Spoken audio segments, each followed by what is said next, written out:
Good evening, and thank you for joining us for the second listening tour of the school year with the superintendent and school board members.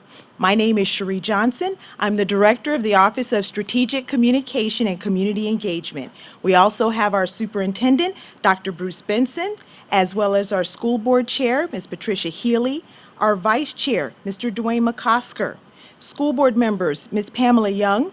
We also have Dr. Sarah Chase and Ms. Holly Hazard. We host 3 listening tours a year in different parts of the county. It's a chance for parents in the school division to speak to the superintendent and school board members in a town hall type setting. The listening tour is part of both the communication and strategic plans. This evening, you have the opportunity to engage directly with school leaders and provide input on issues that impact students and families. It's important for school leaders to have a conversation with parents. Improved school community and parent engagement is one of the top priorities for the communication office and the division. Most of you signed in at the door, and we really appreciate it. You also placed your questions on note cards. During this meeting, I will serve as the moderator and read your questions. The superintendent and school board members will answer those questions. You can also continue to fill out the cards with your questions, and a communications team member will pick up your questions and bring them up front to me. We will wrap up the event at about 8 p.m. and try to answer every question. If we do not answer the question this evening, we will respond to you within several days with information that you requested. Please be sure to place your name and email address on the card in case we have to follow up with you for an answer. I would also like to take just 1 second to recognize some other officials that we have here today. I see Ms. Meg Bumke, Board Chair for the Board of Supervisors. If you could wave, she's here tonight.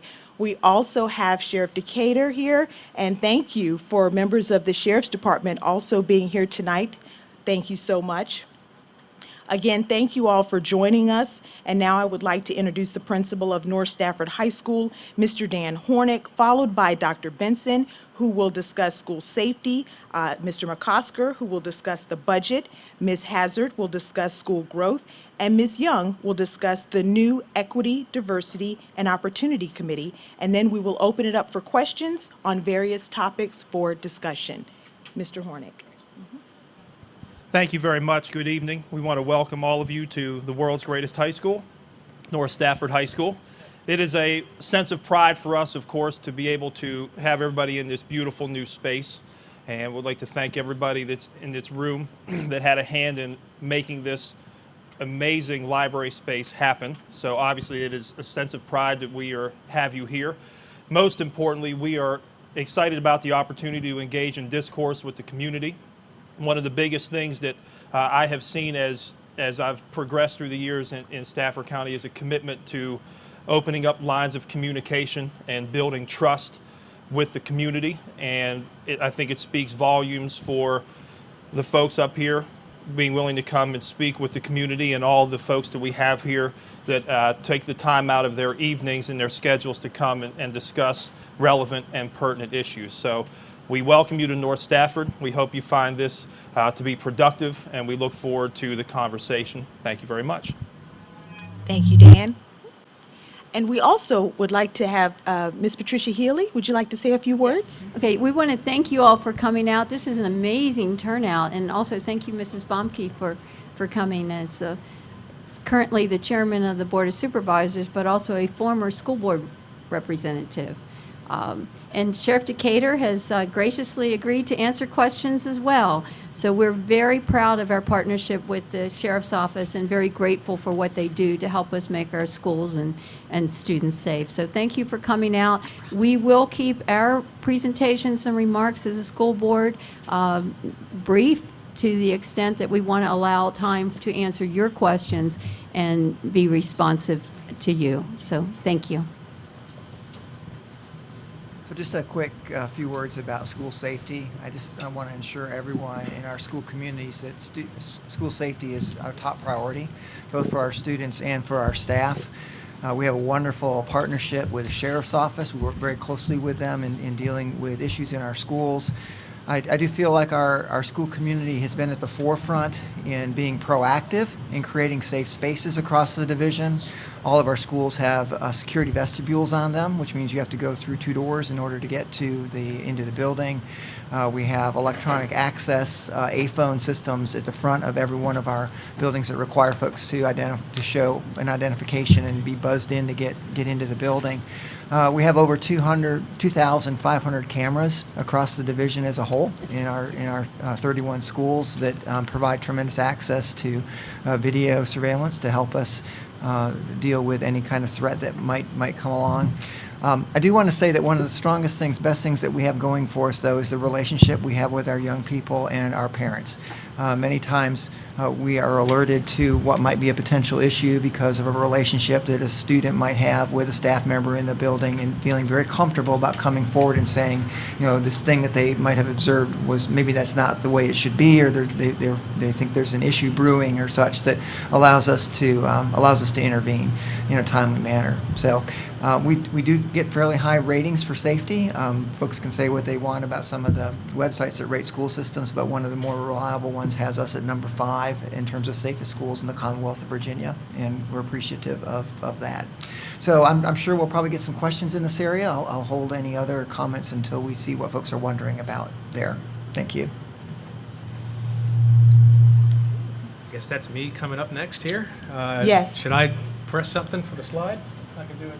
I can do it page down. I think so. All right. So this is the slide here. Of course, my printer went out, and I have 2 minutes to do a $300 million budget, but I don't have a copy, so forgive me for looking at the slide. Okay.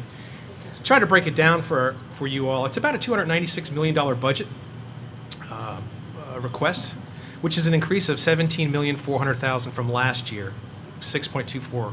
Key changes were key additions, which make up the increase, is number 1, teacher pay scale enhancement of $1.8 million.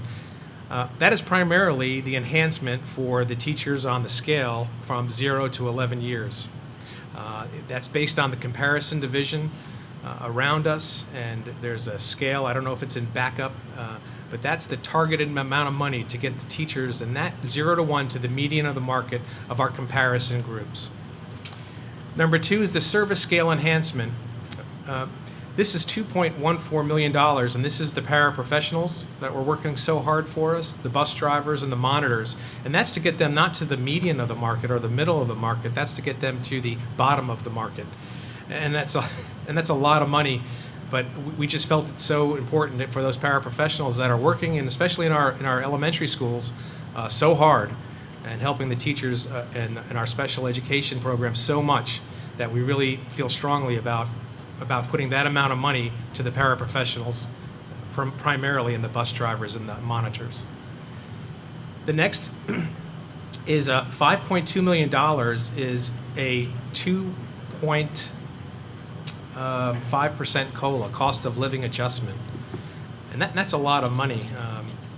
But it's 3,000, I put in there in parentheses, 3,500 some odd employees. We're the second largest employer in Stafford County. We have a lot of folks, and so for 2.5%, that's going to be $5,200,000. 86.5 new positions. A lot of these positions, we have growth, so we have the new kids that are coming in, and we have mathematical formulas to say, hey, we need this amount of teachers primarily in order to meet that growth. And then we also have compliance positions where we have special education needs that come into the community, or other needs, and maybe in CTE or some other thing that we have to fund. And so of those 86.5, 53 are compliance, and then there's 19.5 other that we can talk about at length at another time. Service contracts is $1.9 million, and that's kind of the custodial and software upgrades, new math software. And I tell you, we've been spending a good deal of money on our software so that we can really pinpoint the amount of money that we're spending by category, which has been very, very important so that we can project for the next year to have this amount of money to spend on other things. So we really are getting a really good handle on how much money we're spending, and I think that's really, really important. Can you imagine the 3,000, 4,000 employees with spreadsheets, and then doing all their pay and raises? It's a difficult process. So this was a very important buy for us. And then we had capital purchases. So the total revenue increase on the right side of the screen is about $7.5 million, and we'll talk about that. Its state is about $4.2 million, and that's with growth and sales tax receipts. We were hoping for more from the state than $4 million for such a large school division, but we didn't get it. Federal is about $50,000, and everyone always says, "Boy, I wonder why. I wonder why federal. Federal gives you guys so much money. No, there's $50,000 for the school division, right?" So I just put that up there to make sure that you know that not a lot of help there. Okay. And then miscellaneous, we have. Oh, do I need to? I think that's a good way to say, Dwayne, your time's up, as Ms. Healy pointed out to me.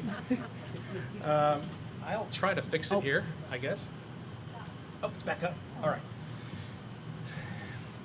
And local funding, this just came out Tuesday, with the county administrators proposed to the school board, to the Board of Supervisors, about a $3.27 million increase for school use, and then some other. And I put in there a note that, it's the county administrator proposed 6.36 for education. However, 2.69 of that money went directly to a Community Service Act private day school placements, which is it's a very expensive special education program that not only the school division, with the compliance of the special education positions that I showed up there with the 53, but the Board of Supervisors also have a pretty big bill for the special education compliance, and so that takes out money from the few dollars that we do get from the state and the county. So that's it. Okay. Ms. Hazard? All right, well, I'm going to just, I am such a visual person that there are a lot of slides that are going to talk about growth tonight, but when you talk about growth, many times we focus primarily on number of people arriving, which is one part of the equation for us as a school district. Is we are getting more bodies, but we also have to identify some more about the children and those that are coming, because our budget always needs to reflect the needs that we are serving. So we also are tracking the needs of our students, rises in certain areas, so that we can make sure that we have the resources to meet those needs. So this is just a basic slide showing increases. I'm sure most of you know that it is getting more people here in Stafford, but this is regarding our students. Next slide, please. Our next one is our English as a second language student. This is an area that we are growing fairly well. But back on that slide. No, that's fine. Just to give us, those do require additional resources in our schools. So I just wanted to show you that. The next one is going, our free and reduced lunch population is increasing as well. These are just so you get some ideas. Growth in many areas has growth impacts. The next slide. Special education. Mr. McCosker already indicated some of that, but we are growing in that area, and it's not just the growth on a student basis. It may also be of the needs that we are reacting to. Some are more severe, some are maybe less severe. Our medical system has done some great things, allowing us to identify children younger and earlier, which is a good thing, but then that also means we need resources earlier and to meet those needs. Also, I believe in special education, and I will look for my experts. Special education can last up to the age of 22. So we also are servicing these students potentially longer. So it's just something that we, as we look at a budget or how we allocate our resources, we have to be reflecting who are we serving. Our next slide. This talks about our enrollment. This is about our elementary schools. It's a stoplight chart. Red, as you know, is not where you want to be. You can pull out your favorite school and see when they will be going red, as you see some of them are now.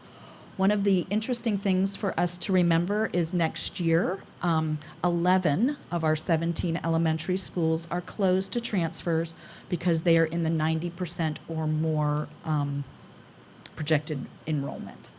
Next will be middle school. Next year, A.G. Wright is our only middle school right now that is closed to transfers. And then our next one will be high school. And we have 2 schools next year that are closed for transfers, Stafford High School and Colonial Forge. So I could talk about sort of our changes in the elementary, but I'm going to hold on that so that I'm quick. And then the next slide. Yep, sorry, those are the list in case. These are the elementary schools. I'll let you all read which ones they are. I'll just read them. Anthony Burns, Falmouth, Hampton Oaks, Hartwood, Kate Waller Barrett, Margaret Brent, Moncure, Rocky Run, Stafford, Widewater, and Winding Creek. And the next slide, I think, is, yep, that's it then. All right. Ms. Young? Yes, my name is Pamela Young. I'm the Garrisonville School Board member. I am very happy to be here. And this is a very beautiful library. I'm hoping that in the near future that we could complete the library and get rid of the lockers back there and expand the space. That would be a beautiful thing to do. I believe in students having equal value and should have the opportunity to succeed. The school board had asked Dr. Benson to understand and look at and quantify race relations and diversity needs in Stafford County. School board member Holly Hazard talked about the growth, and so we are a diversified community, and we're intertwined. So we need to look at these issues and correct them. Dr. Benson developed a committee called Equity, Diversity, and Opportunity. It's called EDOC, to identify the division current practices and baseline in the areas, and to summarize the committee findings and research and identify best practices. The first meeting was held in February, on the 28th of February, and it was successful with a special guest named Charlene Green, and Dr. Benson could talk a little bit more about that if there are questions about it. She is a human rights expert. Dr. Benson can elaborate on this later on in terms of the process, but we had about 30 constituents comprised of teachers, administrators, students, community members such as faith leaders, business leaders, and community partners. So we are welcoming more volunteers for that committee because eventually it's going to embark. Right now it's one committee, but it's going to be divided based on the race relations and issues that we confront. So once this group compiles and will present the findings in a report to Dr. Benson in the next 3 or 6 months, and eventually the list of recommendations will be presented to the school board with initiatives. Thank you. Okay. Dr. Benson, did you want to add anything, or we'll go right into questions? I think we should go on to Okay. questions from folks. Okay. All righty. I'll go ahead and start with school safety because I have the thickest stack. So I'll start with the school safety questions. So this is a question. What is the school system doing in a proactive manner to ensure school safety? Such as in Illinois, schools are revamping doors, adding smoke in halls to deter active shooters. Will the district conduct a risk assessment on each school to identify weak areas? And, Yes. okay. Okay. Okay. But there's more to that. We are going to reassess, and we're going to be working closely with the sheriff's office. I know Sheriff Decatur stood up when the question started to be read. The sheriff is putting together a task force to look at school safety within our community, and it's a fairly sizable task force. Lots of folks involved. We'll be reviewing our current practices and looking for areas for improvement. We already know that there are some areas that we would like to get some improvement in terms of physical security, but there are also probably some things in terms of protocols that we need to review as well. The school board added about $500,000 to their funding request at our last work session to look at some enhanced areas, including securing a second door from the main office into the hallway and expanding the use of our our APHONE system. But I would be happy if the sheriff would like to comment any further about where we're headed with this task force. Good evening. How's everyone doing? Thank you all for being here. One thing I want to let you know up front, and it's very important for everyone to understand, we have an incredible relationship with the Board of Supervisors and the school board, and we all have that common goal of keeping our schools safe. It's always been at the top for as long as I can remember. I've been with the department for almost 31 and a half years, been the sheriff for 2 years, and I was the chief deputy for 15 and a half years. And we've been doing proactive things as a group, as a collective group, for many years, especially after Columbine. That really started changing things, and then after Newtown, Connecticut in 2012. So it's important for you to know the one thing that makes Stafford County a great place to live is the fact that there's a lot of people in this room on both boards who really deeply care about our community, and we work closely together. So that's important for you to know up front. So there's been a number of things, a litany of things I could tell you about that we've done in partnership with the schools to keep everyone safe. I won't get into that right now, but I will tell you about the task force. The group is a school safety task force that is comprised of members of the Sheriff's Office, Fire and Rescue, and a lot of the members come from the schools. We have 2 representatives, 2 principals from one middle school, from one high school, and one elementary school, and then we have folks from central office who are also involved in it. And our goal, even though we've been proactive and we've been progressive with what we've done in the past, we want to look at what we're doing and continue to improve. You've never arrived when it comes to safety. So what we're going to do is we're going to look at a number of things that we've done and try to improve on those things. And those things can be things pertaining to the school security as far as the hardening or the physical part of the schools that we can look at to improve on, locking mechanisms and those kind of things. And then we're going to look at procedures, emergency operation procedures as well, and all those kind of things. We're coming together as a group. We have a lot of smart people involved, and then it's an action-oriented group, so we want to take action, and that's what we intend to do. So hopefully we'll have more for you as we progress along. First meeting is tomorrow, as a matter of fact. Thank you so much. The next question, when will Brook Point and all Stafford County Public Schools receive additional armed security for the safety of our children?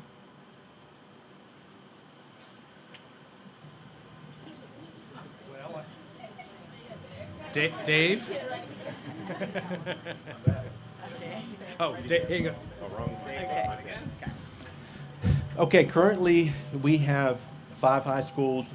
We have a dedicated school resource officer for each of the 5 high schools. We have 8 middle schools. We have a deputy dedicated to each one of those 8. Right now, we have 1 opening, I believe, in 1 middle school, but we have a sergeant and first sergeant who are not, they're there for supervision. So we have our sergeant who is taking care of that opening of that particular middle school. So right now, every middle school, every high school is covered. We have 17 elementary schools, and we teach the DARE curriculum. There's a lot of localities that don't teach DARE anymore, but we do. Those 2 DARE instructors rotate throughout the year through each of the 17 elementary schools, and they teach the DARE curriculum. So right now, we don't have deputies in those schools who are dedicated. Now, when it comes to that, we're going to be looking, it's not a choice for me. It's got to be a collective choice among county officials to look into it, to find out, what is the best measure to take. There's a huge price tag, and please don't take this the wrong way. You can't put a price tag on safety, but they have to be realistic about it. It's going to cost $2.3, $2.4 million to do that. So it's a lot of money. We also have to look at the challenges that we have for hiring and recruitment. We actively recruit and hire, and we've done a lot better with keeping our deputies, but we're competing with Northern Virginia. We compete with the federal law enforcement agencies across the Northern Virginia, DC, Maryland area. So for us to hire that many and to retain them, it would take time, for us to do that. But we're working on it together, and we're going to determine and figure out what is the best measure to take, and then we'll proceed from there.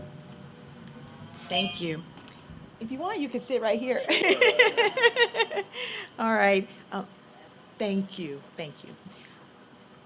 What safety measures are going to be added or addressed in classrooms specifically to help ensure the students have a chance at defending themselves? My daughter was just told to sit on the floor in a corner. This doesn't make them feel safe or have the ability to defend themselves. I want to know what can be done. So that's part of our effort in practicing our lockdown drills, and there are things that we need to occur in those classroom spaces beyond students just sitting on the floor.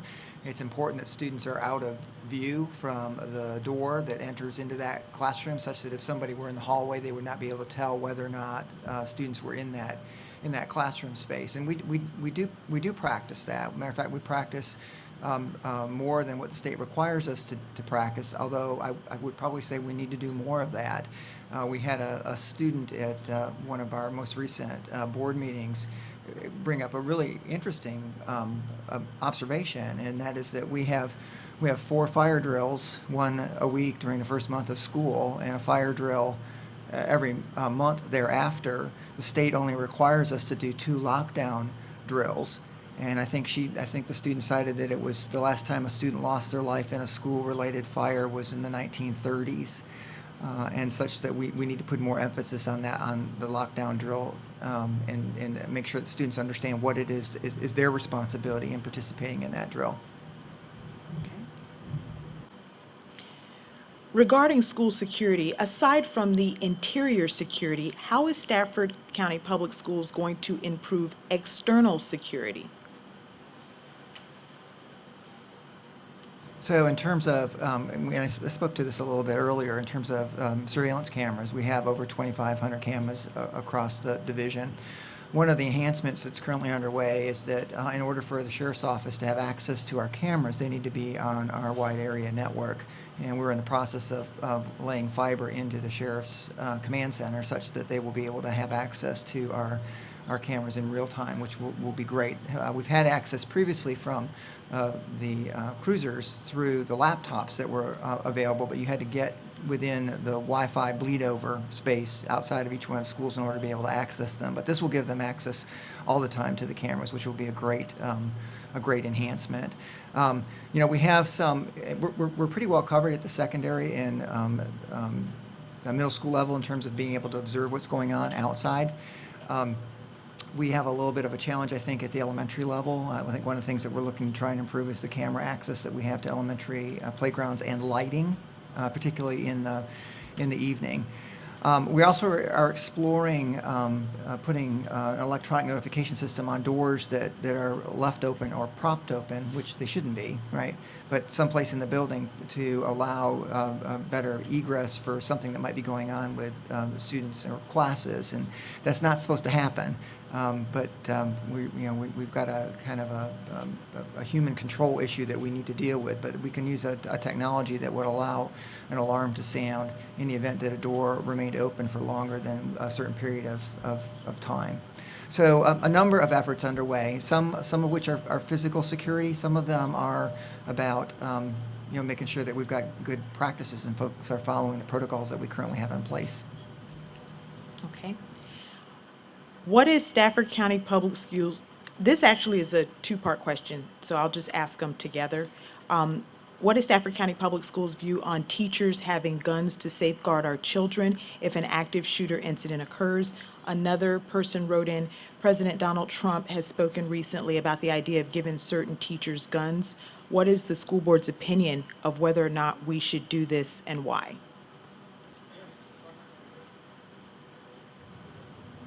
Am I still there? We go. Okay. I think they're sensitive to who's speaking. Okay. I'm not going to give the school board's position because they haven't really taken a position. I'm going to give you mine, and it's no. Okay. We need folks that are highly trained in using a weapon in a high stress kind of situation. And we're talking about defending our schools against an active shooter. I want somebody in there that knows what they are doing. Governor Scott, the governor of Florida, has at the top of his list, having an armed security guard in every one of his schools in Florida. So we are discussing, how we might be able to move along that path here in Stafford. But I will tell you, the person that, or the type of person that would make me most comfortable is having a sheriff's deputy that is trained and goes through repeated training, knows what to do in a crisis emergency situation. I think that there's the potential for greater risk and harm when you've got somebody that just doesn't do that on a regular basis. So my personal opinion, not the position of the school board. Ms. Decatur? Just to briefly add on to, I personally completely agree with Dr. Benson's stand on that, and I would also just add that we're already asking our teachers to do quite a bit. So to add additional responsibility onto what they already have to do in the classroom would be insane, especially when it comes to protecting our students with firearms. Okay. Here's another oh, yes, go ahead. School board has been discussing, and we discussed this at our meeting the other night, and we'll continue the discussion at our meeting next week, is to request possibly that the Board of Supervisors fund through the Sheriff's Department a full-time school resource officer, which is, in other words, a sheriff's deputy, who would be, of course, armed for each of our schools. And that's something that Dr. Benson has advised us that was his number one determination of what we could do to enhance safety in our schools, and that's something that we discussed the other night. And there's ongoing discussion with it. We've talked to Sheriff Decatur about it, and it's certainly something that I think there is support for. But we will not have a decision on that until next week at the board, because what we are looking at is a resolution asking the Board of Supervisors to fund that in the upcoming budget year. That will not be a funding, though, for the school board, because these staff people will not be working for us. They will be actually members of the sheriff's office. And Ms. Young, you had a comment? A comment also, kind of loud. A lot of us are thinking about the outside and thinking that the shooter or someone is going to come in and harm the kids, but sometimes they're already inside. So we also need to look at that. And I talked about that on several occasions, where we need to look at those students that are sitting alone, no one to talk to, eating alone, and have behavioral problems. So we need to look at that and make sure that we have enough social workers. And we also need to look at the anxiety that the students are feeling right now, in addition to the teachers. So I agree with Dr. Benson and Ms. Jamie Decatur. We need to look at gun control, not supplying more heat on the teachers. They do enough already. Thank you. Okay. Did you have anything else? Okay. Moving on to the next question. I was told exterior doors are not alarmed during the day. What would stop a two-person team from working together to gain entry into the building? For example, letting others in. How can we alarm those doors during the school day? I think we just spoke to that, is that there are systems that we can put in place that would signal to us that exterior doors have been opened beyond the main entrance to the building. This is the next question, and forgive me if you feel like we've already answered it, but let me know. What security measures are planned to be added ongoing that will be noticeable and behind the scenes throughout the schools? What is the time frame to implement new and added security measures? So there are some that are already in the works and that are funded in the current year. Okay, and I just to be clear, we're not going to publicly announce every measure that we have in place. Okay, because then we're just going to have somebody that's going to say, well, I need to get around that, and I need to get around that, and I need to get around that. But I will tell you one, okay, and that is that we currently have duress buttons available in the main office that go to a call center okay? We have piloted reprogramming those in one building to go directly to 911, and it's our intention to program the rest of them to go directly to 911, so there's less of a delay. It doesn't go to a call center and then 911, it goes directly to 911. Okay. Cherie? Yes, Oh, go sorry. ahead, go ahead. Then it Yes. worked. Now it works. Go ahead. If I could just add, and this kind of goes to both those questions, I think it's also we need to educate ourselves. Because I will tell you, the people who let people in part of the time are us. We're a parent, we see somebody coming in, they're struggling, we hold the door open. Our kids, I'm not going to say anything about my daughter, I know when certain practices run late, oh, I don't want to walk around from the back of the school where the fields are to the front to get in. We prop the doors open. I've seen it. I've watched the band do it. I'm not trying to. So I think we also have to make sure that we educate us, because we are as likely to allow somebody in ourselves. I mean, and I'm not, all these measures work, but the thing that overtakes them is a breakdown in the human concept. So I think we may want to just remind people, because right today, I'm thinking about it. In 6 months or the start of school, does it begin to fade? And so I'm interested in Sheriff Decatur, I'm sure as part of your task force, but I think that that piece is important to remind us, as our students as well. It's really great to sometimes help, but anyway, just things may fade, memories fade as a tragedy goes further into the background, and so it's just something I wanted to share. Okay. Next question. As a teacher, the schools seem very unsafe being as old as it is. Are doors, especially classroom doors, going to be improved? In a lockdown situation, my room is not very secure. I feel like a sitting duck.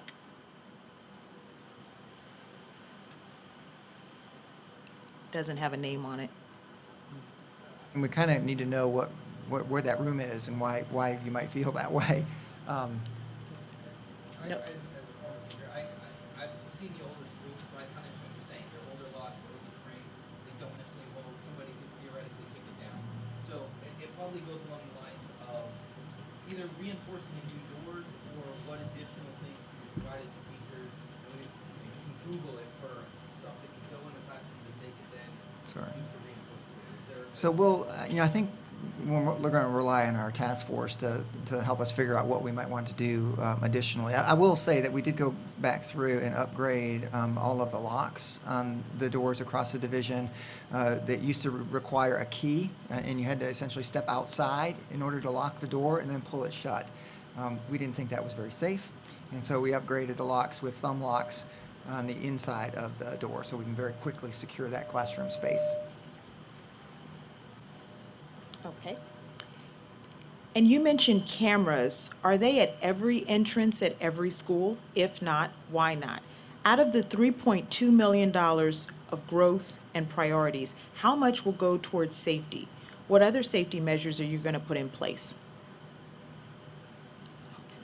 Okay. That was Suzanne. So I didn't bring the maps of where the cameras are to the meeting, but again, there are 2,500 of them spread throughout the division. And I couldn't tell you exactly where every one of the cameras are, but I'm getting a nod from our Director of Safety and Security that we have the entrances covered. Okay.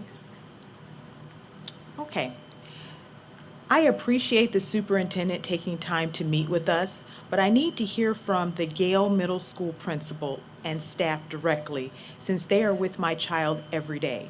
Why was the principal avoided that when it is a clear opportunity for her to reestablish credibility with the parents? So I think I'm going to take that one too. Okay. How's that? Just we need a little equal opportunity here, maybe. I don't know. Here's our thing: is if you know, in the event that we don't clarify and clear up some of the challenges and that we've had in the past couple of weeks as a result of this meeting, we certainly will work with folks at individual buildings to have some follow-up with those individual school communities. And you're right, there is no one, from my perspective, that is in a better position to connect with the school community and explain what's going on in a given building than the principal of that building. But we did have this event scheduled, and so we thought it would be a nice add-on. But I will tell you that if we don't feel like we're resolving the concerns, then we'll have something that will be a little bit more narrowly focused at the school. Okay. What can be done to increase the frequency and speed at which notifications are sent to the parents, and can they be made more detailed? So I know I can start on this one. From the communications office, we send out the emergency notices. And I can tell you that we work closely with the sheriff's office on the notifications that we send out and the detail that we send out. We check first with the public information officer to find out if we can in fact send out that information, because we don't want to compromise the investigation. We understand these are your children and you want the most information, but at the same time, we're working closely with the sheriff's office on what we can release. And it's also important, I know you want the information quickly, but it's also important that we're accurate, because the last thing we want to do is send out information that's false and wrong. So we're working as fast as we can to make sure we're sending out accurate information and information that will not compromise the investigation. So I don't know if you want to add anything, or Dwayne. Oh. So one of the challenges that we have, of course, social media, anytime we have a call, we respond to it. If we don't quickly fill that void through social media, other people do. And I can give you an example. Over a year ago at Park Ridge Elementary School, we had a report of a person with a gun in the parking lot. We got there very quickly and determined that it wasn't true. And we deployed our deputies and did a security check, and we had our dogs and everything there. But people were quickly putting on social media that students had been shot, and so that vacuum is filled very fast by people who don't have the information. So we're very mindful of that. The Gale Middle School incident with the kid bringing the BB gun, that worked the way it should have. And here's what happened, if you don't know. But there was a student who observed a boy who she thought had a gun in his backpack. The young girl went to the principal went to the SRO, and then we had a half a dozen deputies respond. The SRO jumped on it quickly. The partnership, as I mentioned earlier, worked great. The young girl couldn't identify the boy with the potential firearm. They went to the surveillance cameras that we've talked about, and were able to pinpoint and locate the boy and identify him. And then the school folks in the SRO went to the boy, recovered the gun, and he was arrested and taken out of the school. So that worked the way it should have. And so we quickly try to get some kind of information out. But as things are unfolding, we have social media, and then we release it to the media, but we don't have any way to directly get it out to you. So we count on people, going to our social media or our website, or, we'll get it to the media. But we try to get it out quickly. And another challenging thing, whenever there's a lockdown or anything going on, every kid has a cell phone, and they're just blasting out information. And many times they only have a little bit of that information, and then it just stirs a lot of people up. So that is a challenge for everyone, but we try to address it as quickly as we can. Thank you. Comes out early when there's an issue is not necessarily correct. Okay, and so we want to make sure that we're not we're not feeding that fire of folks that are, with information that's not correct. We work very closely with the sheriff's office as to what gets released and when it gets released, just to make sure that we don't have, any miscommunication out there. But we also do not want to compromise their investigation, and so that's an important piece of it as well. We want parents, to feel that we're doing a good job of taking care of their children in our spaces, and I know that's a really uncomfortable time, okay, to know that a school has gone into a lockdown, particularly given the tragic event in Parkland. But your students, your kids' safety is our number one priority. We are going to do everything we can do to keep them safe. We have some limitations on what we can communicate and how quickly we can communicate it. Yes, Ms. Decatur, go ahead. A follow-up question, actually. After an incident and once the investigation is done, is there an official form of communication that goes out to parents to let them know what actually did occur, so that we're not continuing to circulate rumors after it's been over and investigated? That one was for you. Oh, I'm sorry. I got some more cards in. That's I'm sorry. okay. Can you say that one more time? Yes, after an incident and an investigation is finished, do we send out an official form of communication to all parents about Yes. exactly what happened so that rumors can be dispelled? Yes, exactly. During the day, we send out a robocall and an email letting parents know that the school is in lockdown, and then we also send another one when the lockdown is lifted. And then at the end of the day, once we have more information, confirmed information on what exactly happened, then we send out a full letter to parents. If it's elementary school students, then it's a letter in the backpack. Middle and high school, it's an email mailed to parents. Is there a reason why we don't email from elementary schools? Because I know those things can get lost. Exactly. A lot of the times it sort of gets to parents if we put it in the backpack along with the students. So we tend to send it in the backpack. But, you know, it depends. We talk with the principals. They know their schools better. And so if email works for them better, we leave that up to the principal. Thank you. You're welcome.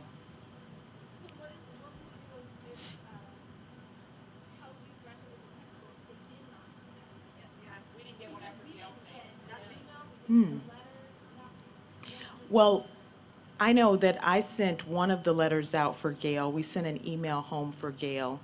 So, and I know she did send the letter out, so I'm not quite sure why you didn't get it. Okay. So we did send one out. I helped her prepare it, so I'm not sure. I'll have to check with her. And I know I sent one of them out myself in Parent Link. We're going to have an after-action meeting at Yeah, Gale. Okay. yeah, probably so. Yeah. The staff too, because numerous children were told that that was just a drill while it was happening. So how are the students supposed to take a teacher seriously when it's not a drill, when they were previously told that it was a drill when it wasn't? So we'll There's a breakdown of trust. we'll have a follow-up meeting at Gale. Okay. Well, I wasn't sure if you guys were aware that that occurred. Okay. Thank you. Thank you. Can we also, when this is over, get your email addresses so we make sure you're all Yeah. listening for the next You can time? just Thank you. stay behind and let me have your email address.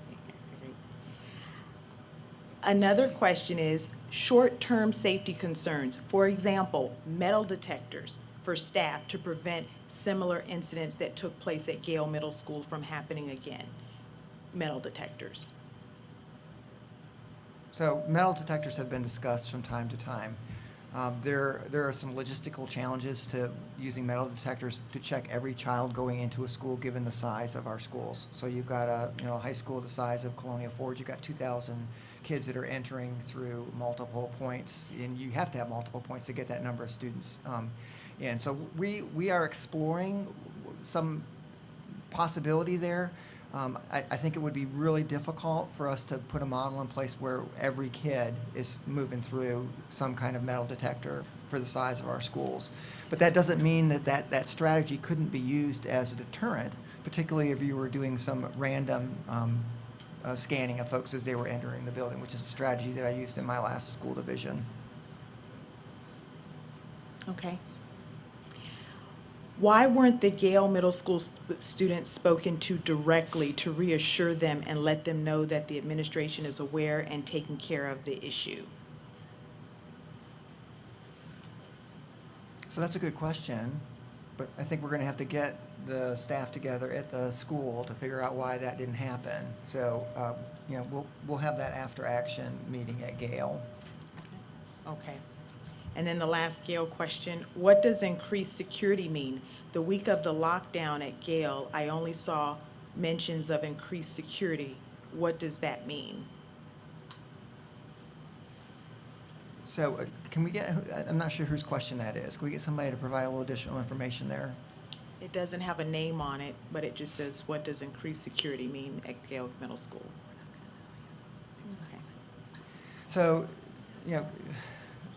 frequently, if we have an event, or we have an event that occurs someplace else in the country, we have greater presence from our sheriff's office at our schools. And that happened in the days following the Parkland tragedy. We had sheriff deputies at all of our schools. And quite frankly, just having a deputy's car and a deputy armed standing there as students are coming into a building creates a greater sense of safety for both the students and for parents.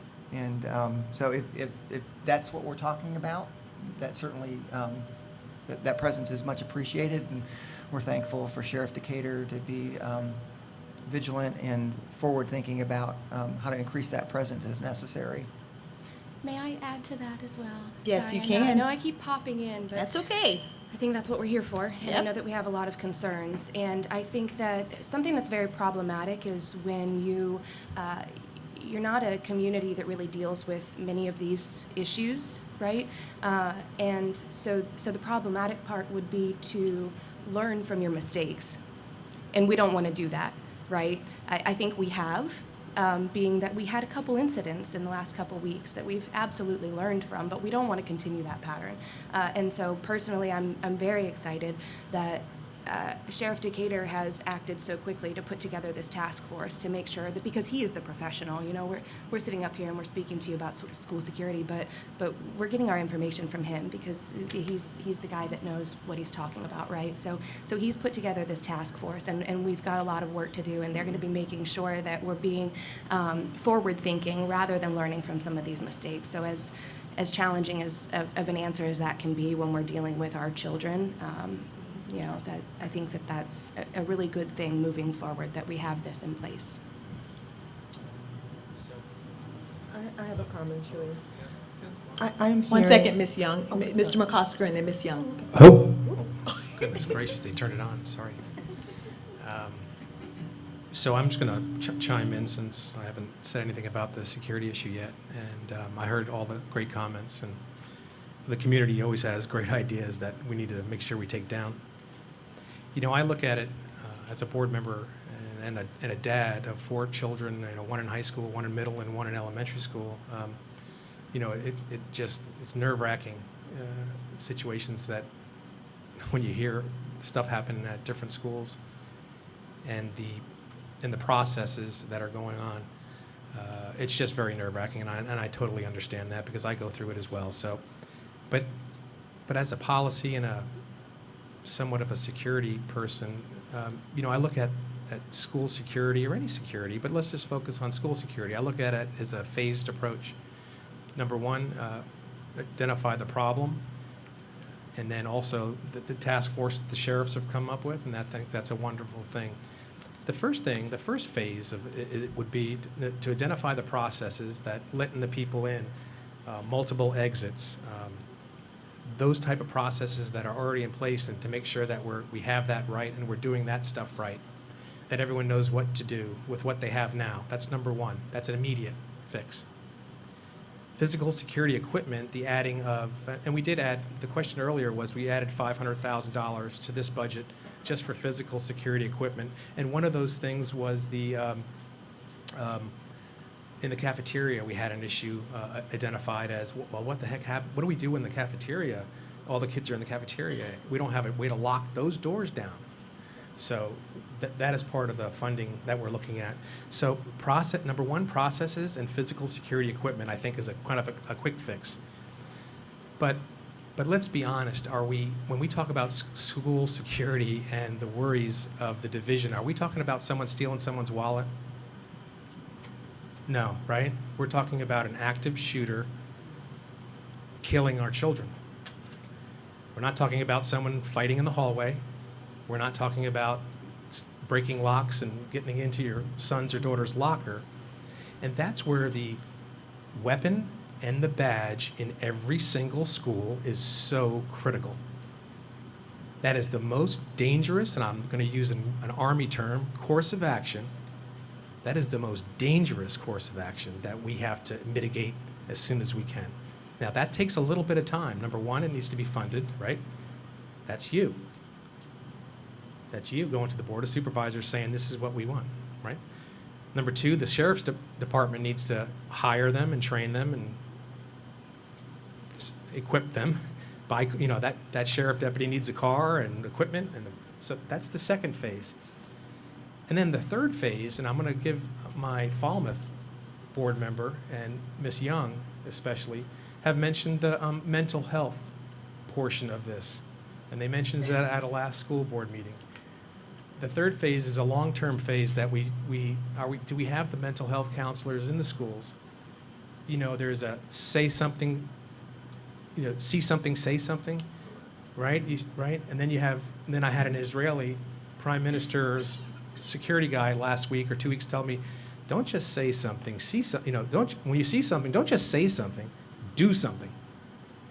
Tell that counselor, tell that, guess what? Tell that sheriff's RSO, that school resource officer that's in the building working with our kids in our elementary schools, right? Monitoring social media. So those are the three phases from Dwayne McOsker. This is how I look at the processes, and I'm sure the sheriff's department's going to come up with the task force and come to the conclusion that these things will be in there one way or the other. Okay, thanks. Ms. Young? My comment was very short. It was in reference to Gale Middle School.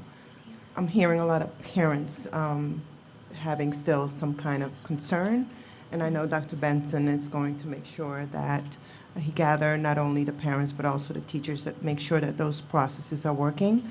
But once we're done with that, we need to look at the other schools and make sure that we have the same processes with the same results to make it better, right? Okay. All right. Oh, yes, go ahead, Ms. Hill. I just want to say that we're here to listen to you, and I think we've gotten the message that we need to improve our communications. We are doing the assessment. We're working with the sheriff's office. As you've heard over and over, security is our number one concern.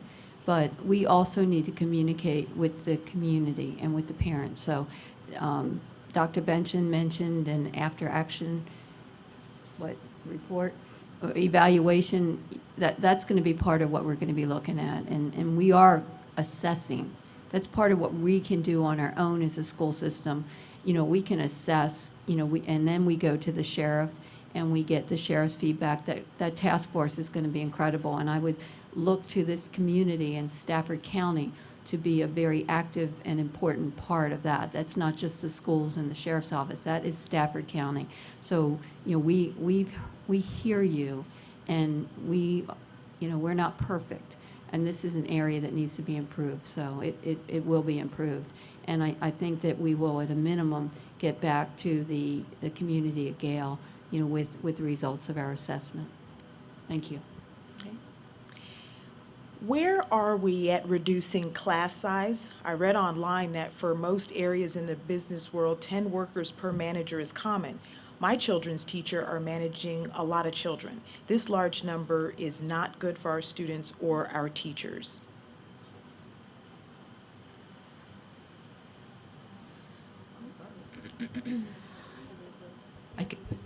On that one. I can start on this one. Several years ago, the board put forth a class size reduction plan. We started in the elementary schools, and we made great progress. I will say that is, of course, a number that is how you start the year. As you know, people do come over the year. The state standards, I should know them. I used to have them, but I didn't bring my sheet. We are trying to do better there, definitely, in our elementary schools. But what that requires is additional teachers. And I can speak to each school that the Hartwood students go to. We're out of space. Even if we wanted to create a new classroom to keep our numbers in a certain area, that would require art on a cart, our music being used. Some of you know I'm on the Fine Arts Advisory Committee. I would never be able to go back to my members and justify that. So I think we have to look also at our school size. Are we really building the right size schools? And we have to be looking at where we're going. So so we have a plan, and we also have staffing standards, which are our goals of where we would like to be with staff that encompass everything from nurses to social workers to psychologists to middle school classes. What we had this year, we have added in our budget the addition of focus teachers, which has been in the budget. Mr. McCosker, you can probably speak to, you can probably tell me, but how many years? At least 5 or 6 years. So there are a lot of things in our staffing standards that are extras that are saying we want to go, let's see, I guess below what the state said. We want to provide a better level of service, how about I say it that way, than what the state says, here is your minimum bottom line. Now, that requires, it's a cost. It is, because we have been told before, well, is that what the requirement is? I believe that the school board's answer to that is, we want to do better. We don't want to be an average school system. We want to be a great school system. And some of these staffing standards and some of the class size reduction that we have put forward are designed to make us a world-class and a great school system, and not average. However, it's going to be a phased approach because, Dr. Benson, correct me if I'm wrong, I believe when you all brought forward the staffing standards, there was a price tag on it, and it was in the $10 or $12 million, if I remember, and that was at least 3 years ago, 2 or 3 years ago. So, but that comes from, what do our parents expect? Do you expect classrooms that you have to tell us, I'm fine or I'm not fine with it, because it is going to require additional people and, in some of our schools, space. Okay. Oh, go ahead, Dr. Chase. And I think we also probably need to be looking at our high schools. We have some classes that are rather small and other classes that are large. And in looking at that, that may mean that we have fewer course offerings at the high school in order to relieve some of what's going on in the elementary or middle schools. Okay. All right, our next question. I'm concerned about the walkout and notice of the sit-in. Should the schools play into this at all? What are the rules or consequences for students leaving the building? So we provided some general guidance to principals.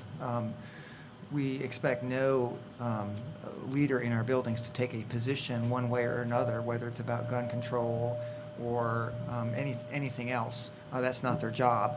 However, our students have a right to have a voice and have a way to express that voice in a manner that we feel is safe, and that's part of our concern. We think that having a large number of students exit a building at on a given date at a stated time is not particularly safe, since that might be happening at every school across the country. So we have asked our school leaders, principals, to sit down with student leadership in the building and talk to them about what their desires are in terms of how they might want to demonstrate either support for those that lost lives, families in Parkland, or anything else that they want to do. But that part of it has got to be led by students. Our goal is to, whatever they do, to make sure that they are as safe as possible. And I was just looking, Virginia School Board Association puts out a daily kind of brief, and this has been a hot topic for school divisions all across the Commonwealth, all across the nation. And I think that our guidance appears to be in line with what is going on in other school divisions. You're going to have folks that are going to come down on two extremes of this issue. Okay, one is students should not be given the opportunity to have a voice. I will guarantee you that instruction is going to continue in our schools for students that do not want to have to share their perspective about whatever it is that they want to share. But at the same time, we need to recognize that they have a right to express how they're feeling and provide a manner for them to be able to do that. All the way to, let everybody walk out. And divisions across the Commonwealth are, stating they're going to allow students to walk out, they're going to escort them, they're creating places within the school for students to gather and voice their concerns. So I think that what we've communicated to principals, and I am relying, we've got some great building level leaders out there, and we've got some really top-notch student leaders as well that will help us figure out what this will look like and allow our students to have a voice in a safe manner across our schools. Dr. Benson, does not that guidance include identifying an area within each of our schools where those students can gather inside the schools and not outside the schools at that designated time? That's correct, Ms. Healy. Okay. What are the systems in place to help kids who are expelled from schools? What are the backup systems in place when kids are so anti-society that they cannot or will not take the help offered at the schools?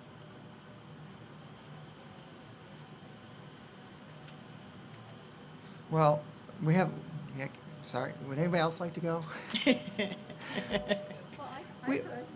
Ms. Healy, go ahead. We have a student code of conduct, which calls for discipline on just about every infraction you can think of. And the ultimate disciplinary action is expelling a student from Stafford County Public Schools. And I can assure you that that is not done lightly. The only entity that can expel a child from Stafford County Public Schools is the school board, and that is after a hearing.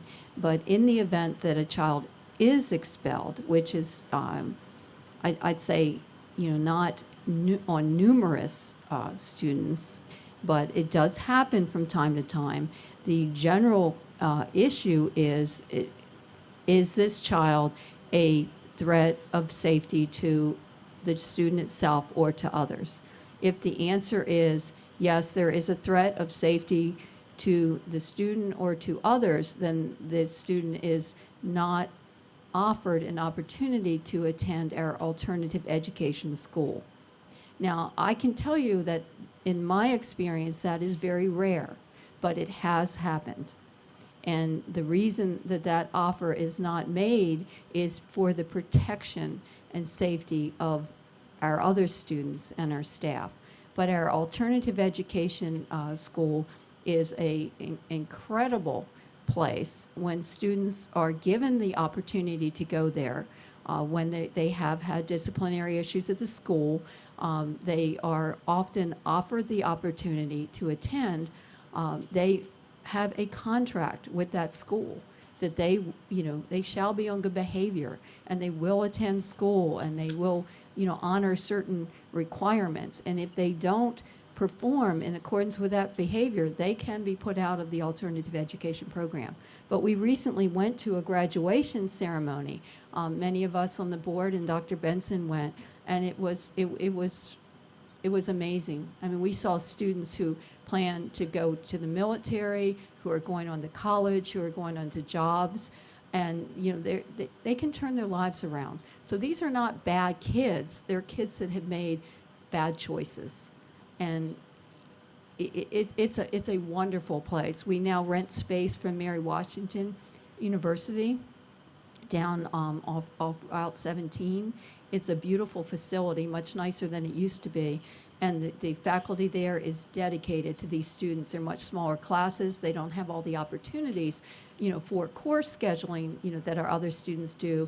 But they can get, they can get a high school diploma. They can get a GED, and they have an opportunity to make something and go on with their lives. So, but the determination as to whether they're offered that opportunity after they are referred for either a long-term suspension or for being expelled is that they do not represent a threat of safety to themselves or to others. If you have anything you want to add, you're welcome. But the place is amazing, and can we offer to let people visit? Or they could always contact the director. We're blessed to have a director of that program that is so committed to the students, there. And just, we have security there as well. Yes. Just saying, so don't just show up, okay? Did you have something, Ms. Hazard? Mr. McCosker, did you want to go next? And I think a broader answer as well is I'm hearing in that question, what are our community resources for these students?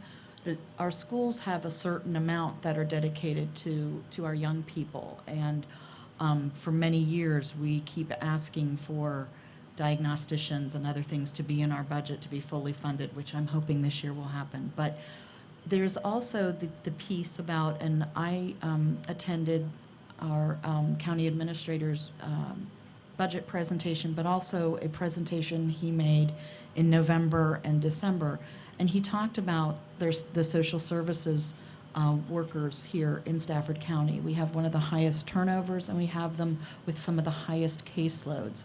So I think there's also got to be a community commitment to how are we going to support that a social services also net, because it has to be a partnership, in my opinion, between the schools, resources available. I believe at one point, and when I do this, I always probably kick myself later, but I believe that I thought in that presentation, they thought that we were down 5 to 7 to 10 workers in our Department of Social Services, and there's a very, very high turnover rate. So I think we as a community have to decide there is a school piece, but you can't always just help the student. You may also need to help the family, because many times what's happening, we can have an impact on a family, but it is somewhat limited to IEP, those kinds of things. We need to make sure we have those broader wraparound services within our community. And I have to say, Administrator Foley's presentation in that area was very eye-opening for me, but also something I think we maybe as a community need to address on a broader scale. Yes, Ms. Young? Wanted to add, I think I've mentioned it in previous meetings about the discipline. I know we have to go by the code of conduct, but it also depends on the teachers and how they view the children that they're trying to expel. And once the student gets to us, it's already far-reaching. So we need to be careful about that, and I think that with this new equity, diversity, and opportunity committee, that we could look at how we discipline our youth, and it's the behavior that some of them have. It's not discipline need-based, but maybe just a conversation and maybe what's going on at home. But I think that, yes, code of conduct, but if we look at the percentages of our teachers and dealing with our students, we need more teachers that look like the students so that they could understand their issues and their problems a little bit better. Mr. McCosker? Hello. Okay. Lastly, I just want to talk on this very quickly about some of the good things, not the disciplinary issues, right? But we have I guess a lot of folks don't realize, we're a pretty wealthy community overall. I think the average salary was $94,000, I think, on the budget, somewhere in that range. But we have homeless kids in our schools. Every year it's somewhere between 220 and 280. And I know we don't like to think about that, and Spotsylvania does as well, but we have the McKinney-Vento Act. We have a McKinney-Vento program that helps these young children, and there's a variety of children living in hotels. And so the staff at the McKinney-Vento is just one of the good things that we do, and reach out to the kids. And a lot of the board members here have been to the McKinney-Vento graduations, just like the alt-ed graduations, and it's a wonderful, wonderful feeling to take these kids and give them some special love, and then so that they can go out and do good things in society. And I remember one time, it's Doris Buffett. Doris Buffett showed up to one, and she took one or two kids and said, if you do well, I'm going to fund your college education. And so I just wanted to not end on the disciplinary note that our staff is doing some wonderful things. And I also wanted to say that we do have homeless kids in the county, and it's a shame. Okay. When will elementary redistricting discussions begin?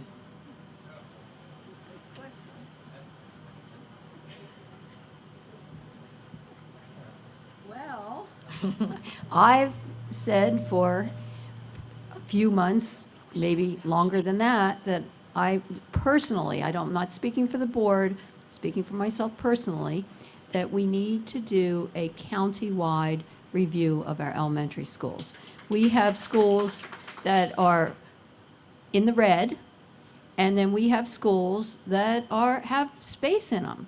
Now, I don't feel that we can justify an argument or even a request to build additional schools until we show that we have utilized all the available positions, in our county. Now, of course, redistricting is horrible. It's horrible for you. It's horrible for your kids. It's miserable for us. It is the hardest thing I've ever had to do as a school board member because we're affecting lives. But I have to say, I've done elementary, I've done middle, and I've done high. And the elementary seem to be able to bounce back, maybe because they're starting out, they're very flexible, and they're not in the same positions that, a high schooler who is dealing with counselors and educational courses and other things. But my personal request is, and I always sound like a broken record when I want to do something, but I think the board's heard me say it at least a half dozen times, and hopefully we'll get moving on that. Now, one thing we did do a couple years ago when we did the Moncure redistricting, we were going to do it in 2 phases. We did phase 1, and then phase 2 was going to be when Moncure opens. Well, guess what? When Moncure opens, if we do the plan that we had approved a few years ago, it would be overcrowded. Well, of course, we can't do that. So that, to me, is a good target for not this coming school year, because if we do countywide, I would look at this as a year process. I mean, this is going to be, it's going to be, very difficult, and we're going to have to do our homework and move forward. So I would hope that the board is going to start looking at this for a year from next fall. But I can't speak for the board, just myself, but with Moncure coming online, with the overcrowding that you saw here, all these in the red, you can see some schools are about ready to burst, and other schools have some seats. And we do have some other potential avenues of relief coming in that may or may not, come to fruition. But it's something that we need to do, and I think we owe it to the community, as the, responsible fiscally to fill our seats, in our schools, and make sure that we don't have an overburden, on particular schools when there's seats available. But be prepared, because there will have to be shifts, and it is painful, and believe me, we do share your pain. Okay. If anybody else wants to chime in, feel free. No, this is Okay. So the next question, when will Embry Mills Phase 2 students move to Colonial Forge High School? Phase 1 is currently zoned for Colonial, and Phase 2 is North Stafford.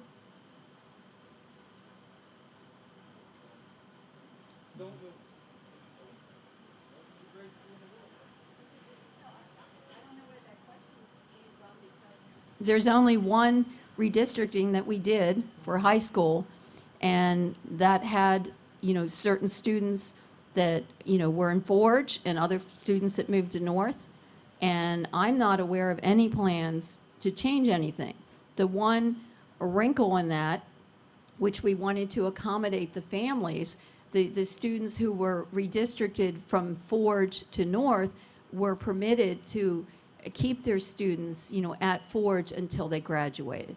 But that didn't have anything to do with any, subdivisions that weren't built out or any new development. It was students currently, at Forge that wanted to stay there, and the families were required to provide their own transportation. Is there anything else, Dr. Benson, that you're aware of on that? No? Okay. A little bit of that. I think that many times as new subdivisions come in, they are advertised as going to certain schools. And I would be pretty disappointed if I bought a house because I was under the impression that it was in a certain school district. But the fact of the matter is that as more subdivisions pop up, depending on where they are located in relation to the other schools, nobody's really set in stone as to what school they're going to be going to. And it pains me to tell you that you may have bought a house that in a few years some other houses are going to pop up and then everyone's going to be moved. But that might just be how it is as long as new developments keep popping up with hundreds of students being put in these schools. So we also have to take a look at that. Okay, all right.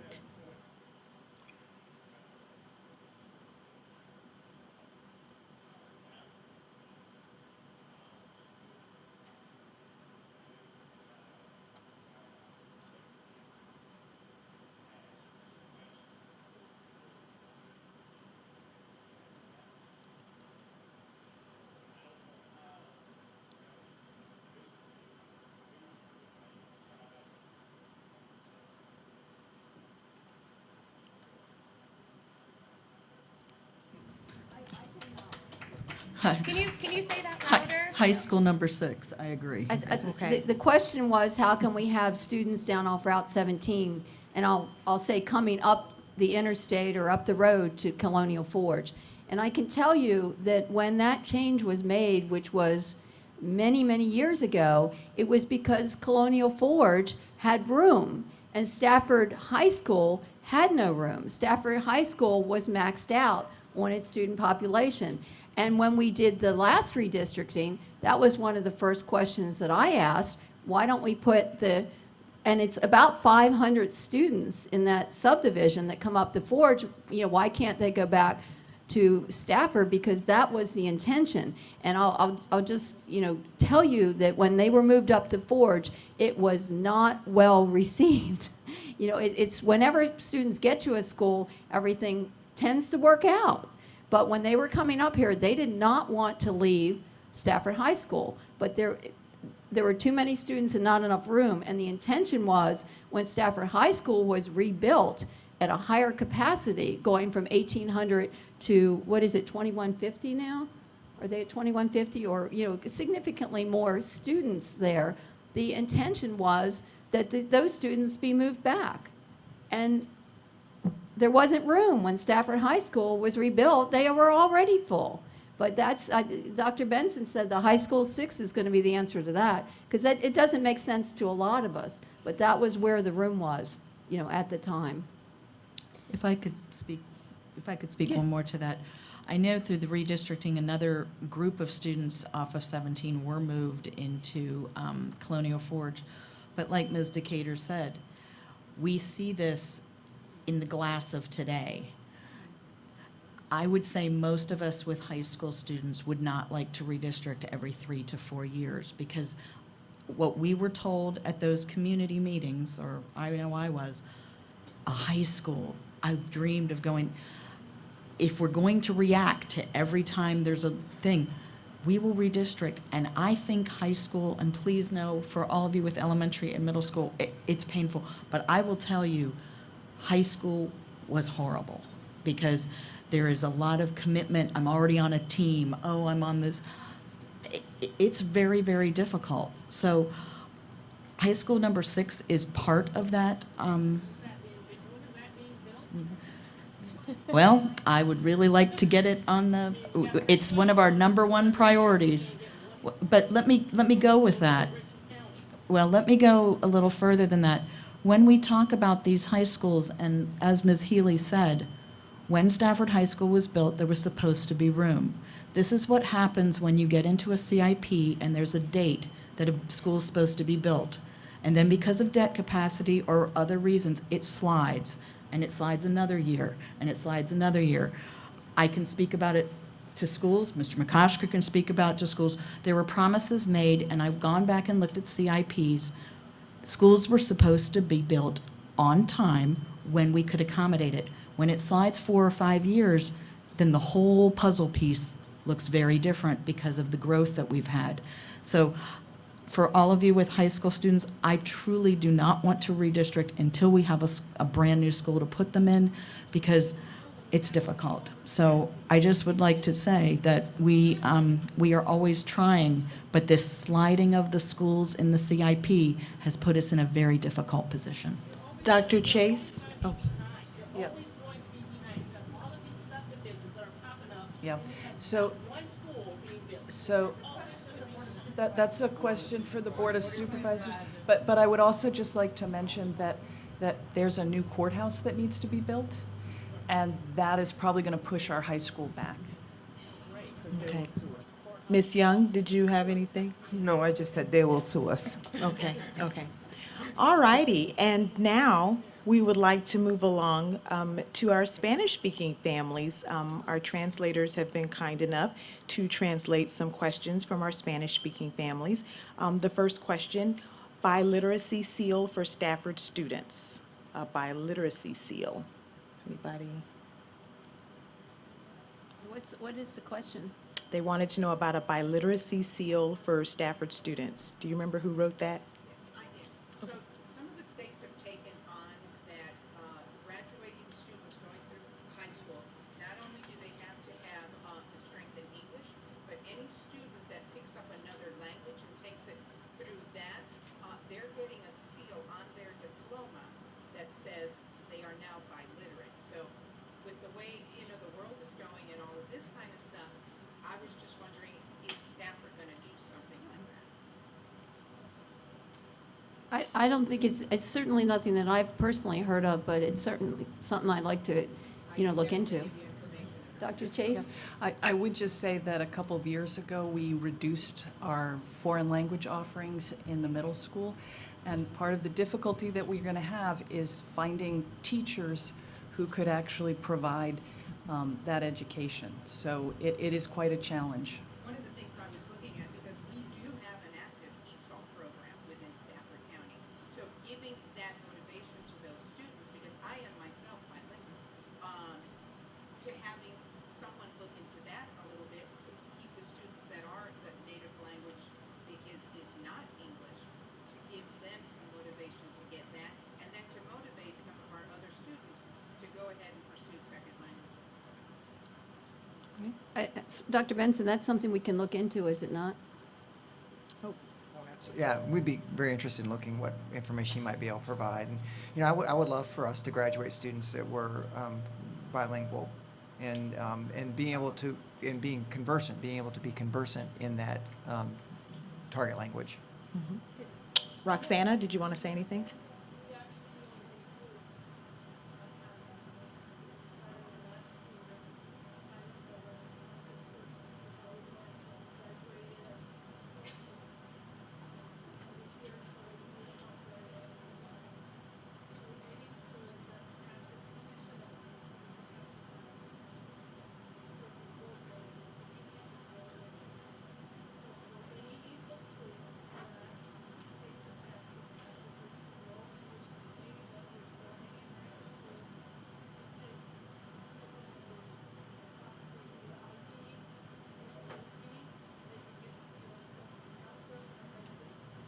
So what schools is that active in now? I'll tell you, my daughter graduated from North Stafford last year, and we are bilingual, and that was not offered to her.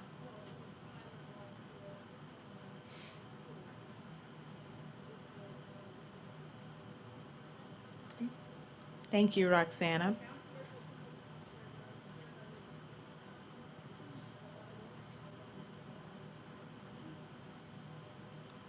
Okay.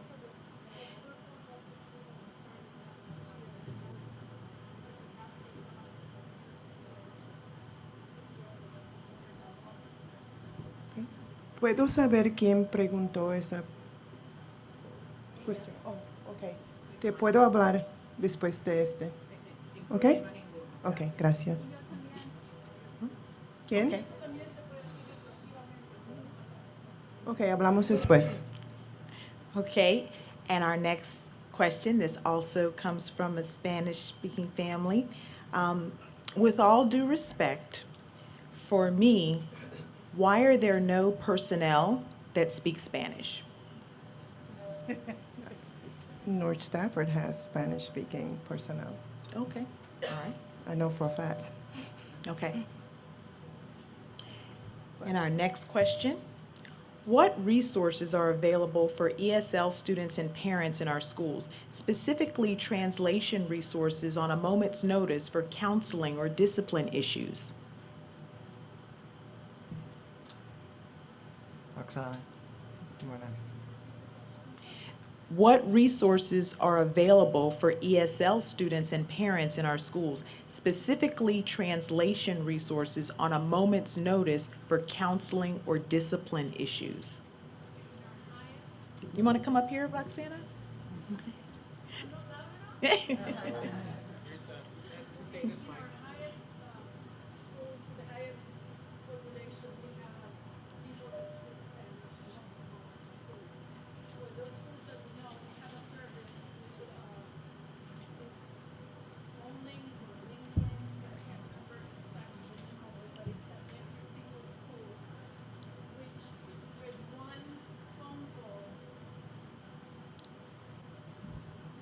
Hello?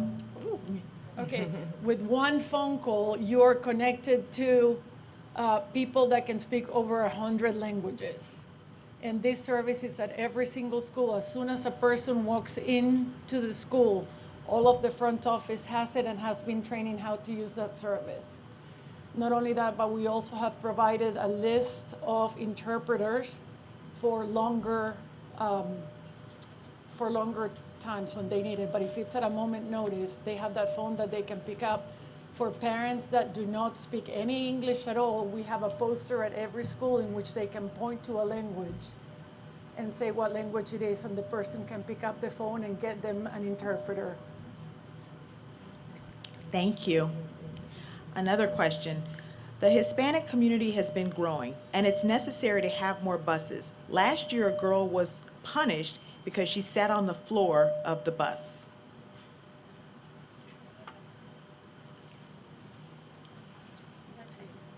That's me, okay. So we have been working to expand, increase the number of drivers that we have, and that really is the most significant limitation in terms of the number of routes that we run.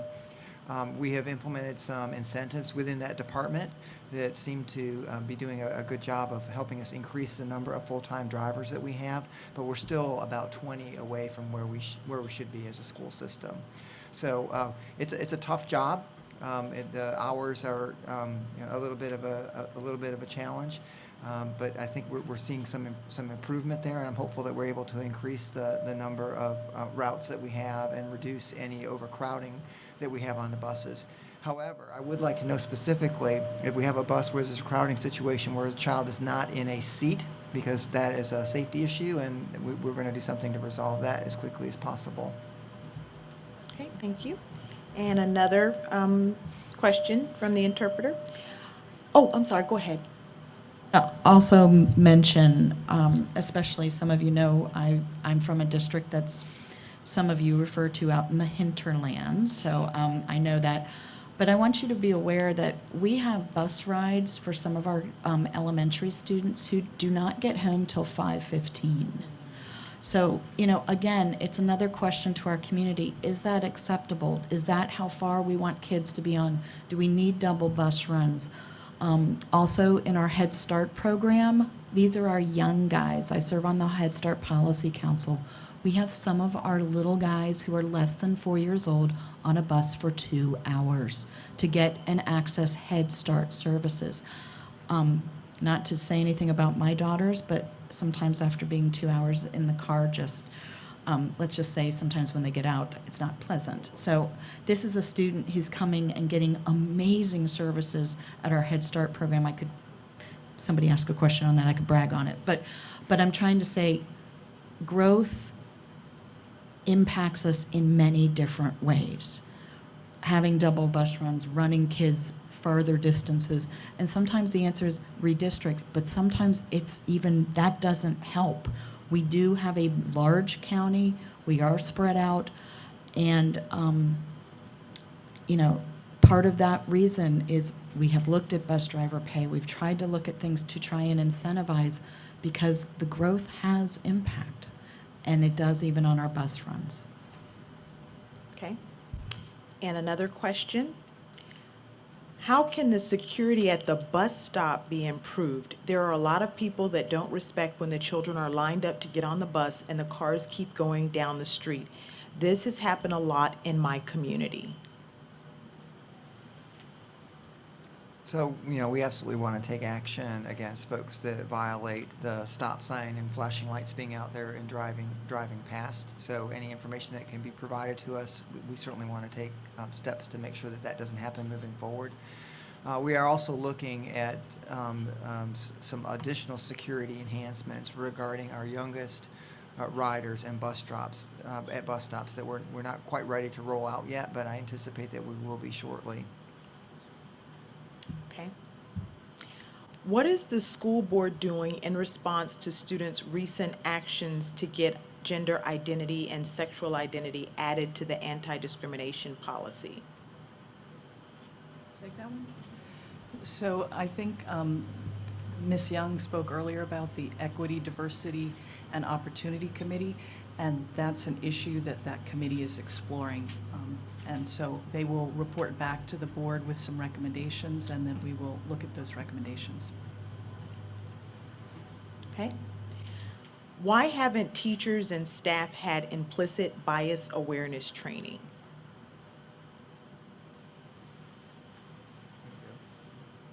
You want me to go?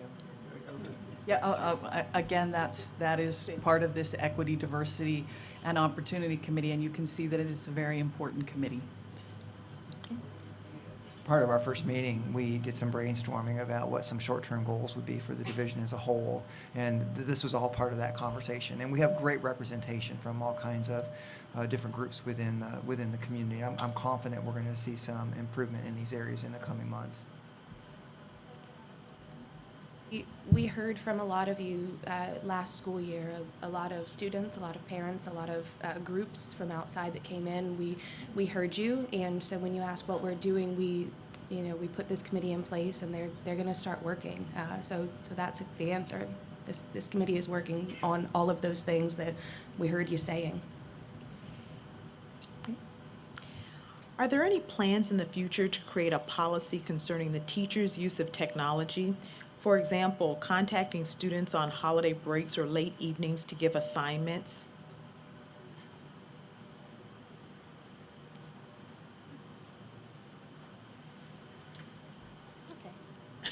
Well, I didn't know that was occurring. And the only employees that work for the school board are Dr. Benson and our clerk. So everybody else works for him. Thank you, Ms. Healy. I You're appreciate that. So, I mean, this and the whole role of homework in the teaching and learning process is a part of a dialogue that we're having in the division as a whole, and whether or not there should be times where we absolutely have a clean break, for our students, but also for staff. So there's a time that there's not this carryover where you're going to be held responsible for some period of time, the winter break being one of those times. I would hope that in making assignments known to students across the division that we do that in a timely manner, and that's not something that is a late night add-on, but is part of what's being communicated during the regular class time. So if somebody has some more specific information about that issue, I'd love to know more about it. Better funding for special education compliance, especially for students accessing the general education curriculum. Winding Creek has been out of compliance with my son with autism. What can we do to fix this? They need more TAs and teachers now. So if we have an out of compliance issue, we need to address it, and that might mean compensatory services. And so that's a very specific issue. I would love to get the contact information for whoever that is, and we'll follow up after the meeting. Ben Goodman. And you also saw in the budget data that Mr. McOsker showed you, there were quite a few, is it all? There were quite a few positions that are being added in the next school year for compliance. So that is an area that the school board has deemed non-discretionary. If we need positions to be in compliance with the law, they have to be filled. So as Dr. Benson said, if anyone is aware of a position where we are not in compliance, please let Dr. Benson know, because we are, we're on that. We do ask questions, because every year it seems we're adding, 20, 30, 40, sometimes more positions just for special ed. But, that's a law. We have to do it. Dr. Chase? I'd just like to speak briefly about compliance, and the standards of quality from the state of Virginia for autism are 1 teacher to 8 students. Stafford County, we staff at 1 teacher and 2 paras for some number of students. So we do try.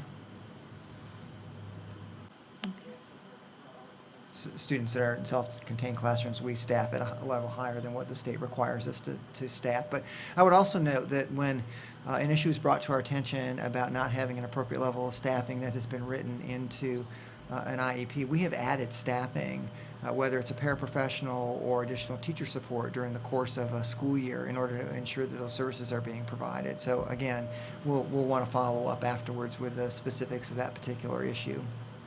Okay.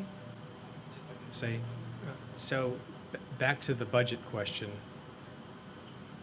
You saw that the superintendent went out to the schools, talked to the professionals, and came with a budget to us that said we need $16,500,000 to adequately staff for the majority of our people in the school. And that's pay raises, that's compliance positions, that's the focus teachers. And then you saw the right side of the column, the box that I showed you on the budget slide, that said, right now we're estimating $7-some-odd million. So I didn't do very well in math, but it's about $10 million that we're going to have to come up with. And once Ms. Healy and Ms. Dr. Chase and the other board members mentioned, there are compliance positions. So those are kind of not going to be touched. And then the rest is going to be a fight for where do we spread the money? Where do we spread the money? The Board of Supervisors have not approved their budget yet, so there is still some discussion. So that's the long and the short of it. We will go back once the number comes to us. We will go back and we will cut once again to get to that amount to work with. So, okay. Ms. Young, did you have something? I'm just saying we shouldn't have to cut if we want to be the best school system in Virginia. All right. When will full-time focus teachers be funded for all elementary schools? Budget. There are 2 positions that we need to fund. Three additional ones. We have 6 elementary schools right now that are sharing a focus teacher. And this has been going on for at least 10 years. We've added, 1, maybe 2. We're 3 short, and I'm very proud of this school board, and I appreciate, the members putting that as part of the budget for funding to finally get to the end of this and really have parity among all our schools, so that every school will have a full-time focused teacher, and we won't have to be people going back and forth and sharing, because not only do they not get half because of the travel time, there just is not that continuity of having that focused teacher in the school. So it's certainly my hope, and again, each one of us that we're speaking for ourselves, because we can't speak for a board unless we're at a meeting and we take a vote. But it's my hope, and I believe that there is a lot of support for that. So hopefully this will be the year. But it looks like we are going to have to be making some severe cuts in what's proposed. If I could just add one more thing to that also.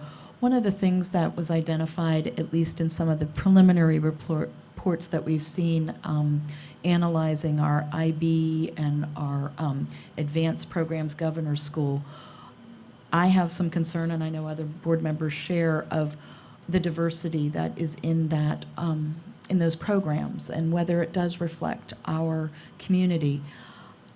Even though it sounds like, well, a focus teacher in elementary school, but you know, you need to vision for all kids of what their next step could be. And I would, I believe that is a role, many other ones, of our focus teachers to make sure we are identifying all kids that could do that, that some parents are more familiar with the programs, they know how to push. So I really hope that we can get that in the elementary level and really create that pipeline to make sure every student, and I have to say not just our focus students, are aware of those programs and those opportunities, whether they've been identified for focus or not, they still may be successful in those programs. And so I think that's one more piece that goes to, and Dr. Benson, correct me if I'm wrong, I believe that's one of the 7 areas in the Equity and Diversity Committee. That's correct, Ms. Hazard. Okay. The new Promise program developed by the Obama administration altered the way some schools carry out disciplinary procedures for the purpose of lowering arrest. Are the Virginia schools also participating in this program?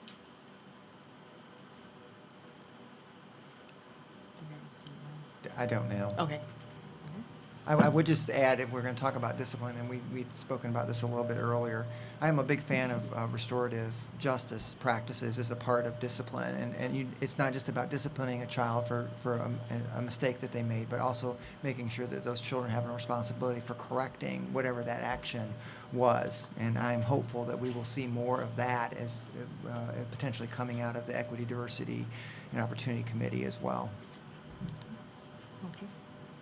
Why are children pulled out for the extra help during class time? This causes children to miss class time and would seem to put them farther behind. Why not a before or after school program for help? Could not specialty teachers work a different shift?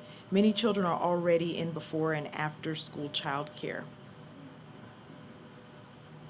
It really depends on the type of service that's being provided. So, and we're not going to rely on any one model to provide that service. But if a student is receiving services from a speech pathologist, as an example, that is likely going to be a pull-out kind of an experience. It's quite possible that, in terms of gifted services, it will be a combination of pull-out and push-in to the classroom, which is an important part of our model. So there's no one way for us to deliver those services. It really depends on the type of services that's being provided. There are opportunities, of course, for our students to attend get additional support outside of the regular school hours. I don't know that we could provide enough time to do everything that we would need to do. So we have a lot of adults that work in our buildings today in providing a wide variety of support structures for our young folks, and so it's. Folks kind of go with the flow in the building. If you've been in a school to see this happen, whether it's a small group that's working over here in mathematics instruction or students that are getting support with speech or you name it. And it just, quite frankly, it seems to work pretty well. Okay. Oh, go ahead. Hello. So once again, just last night, my wife pulled me aside and said, you know, she's kind of the boss, right? So. And she kind of figures out where the 4 kids are doing, what they're not doing, and checks School Fusion, and kind of really rides them pretty well. And I got pulled into a conversation that, Dwayne, I want you here to hear this. You're not going to participate in this sport unless you pull your grades up. But I will tell you that once the email was sent to the school teacher at Dixon Smith, I'll mention it, I mean, the teachers are just working after school to, you know, they don't have to stay there after their hours, you know, and they're doing it. And hey, at 3 to 4 o'clock, I'll see my son. I'm not going to mention his name because he's going to cry. But, you know, they're doing a lot of that before school, and they're doing a lot of that after school. And that's really not, quote unquote, I'm not going to say in their contract. It's not. And we realize that. And so, I mean, just, anyway, okay. Okay. What type of protocols are in place when school administrators receive a complaint of a child being bullied? Does bullying need to meet certain criteria to be labeled as such? Are protocols reviewed periodically?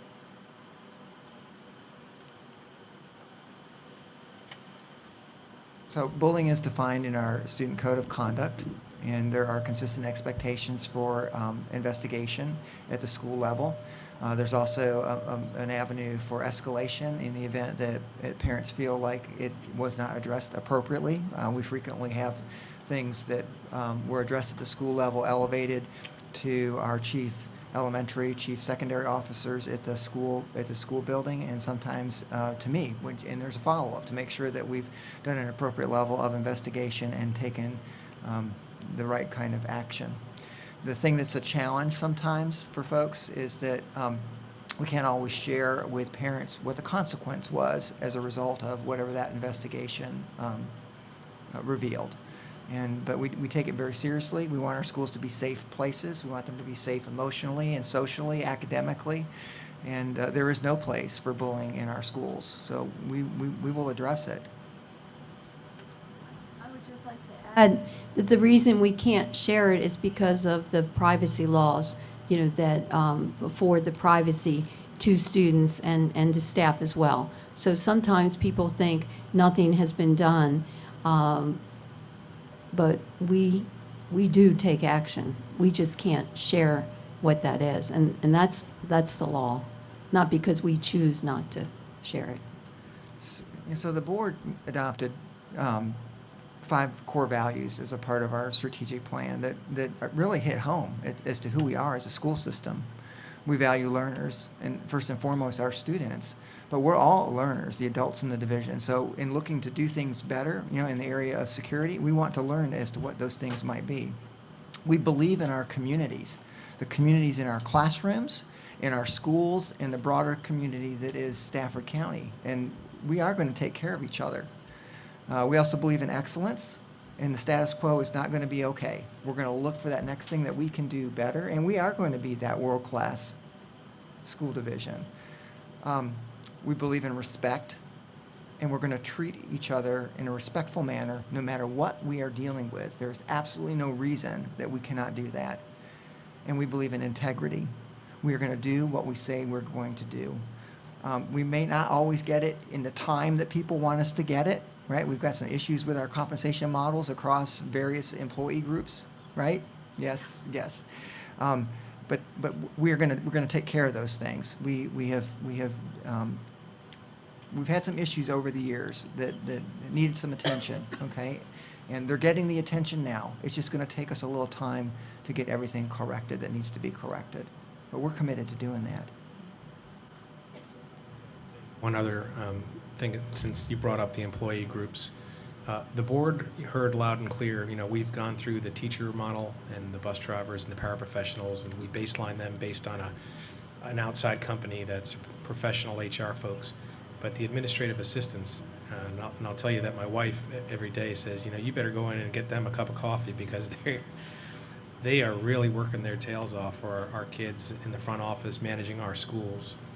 And the board when we heard that the administrative assistants hadn't started that compensation model yet, the board acted, and I know it's not tomorrow, we can take care of that issue, but we did ask Dr. Benson to add them into the program, and it costs money. It's expensive to baseline their compensation based on the surrounding counties as well. So we are moving forward with that administrative assistance, and I'll tell you, and I know the board members, I speak for them, we have the most utmost respect for you all, because we know that you're, what I said on the dais the other night is not only are they managing the kids, they're managing the principal, they're managing everyone, but they're also hitting the buzzer to let people in and out of the school, right? So those are some important folks. All right. Last 3 questions here. What is the protocol for addressing student social media posts that raise red flags about bullying? Are there any preventative things in place regarding this?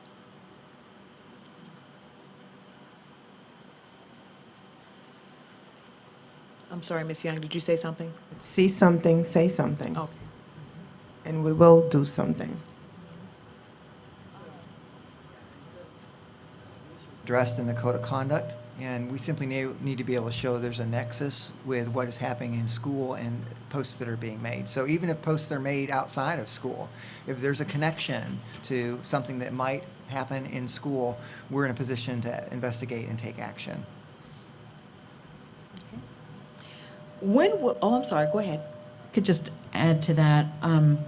Remember, like they said, there is supposed to be, a connection to the school. Sometimes it's tenuous. In my experience, at least the principals that I have dealt with, if they can figure out a way to try to help that situation, they will. But when it is outside of school you have to be careful. There has to be a nexus. So again, I know I'm sounding like a broken record. Parents, do you know what half of these apps are? I can speak to Dr. Stemple when we go in 9th grade with the parents. He throws up a slide and it's got all these different apps on there. And he says, do every one of you parents recognize these apps? Are they on your kid's phone? And do you have the password so that you can check it? And I know there were parents sitting there going, I don't even know what that is and stuff. I have my kids' passwords. I check their stuff. Does every parent in Stafford County? I'm going to probably make an assumption of saying no, but can we be more active in that area? Yes. When will all students get their access to Microsoft Office 365 accounts? Years ago, the state said all of Virginia students can get Microsoft Office for free student accounts. It's been at least 5 years ago. We went all Google. Google's got its benefits. I get it. Everyone loves it. But Microsoft Office is supposed to be free, and it ain't there yet. And now my kid's in 2nd grade, and I'd like to start teaching her. We are Google, right? We are all Google, but I'll have to check. I don't know. You could just follow up on it. Maybe Ben knows. Ben?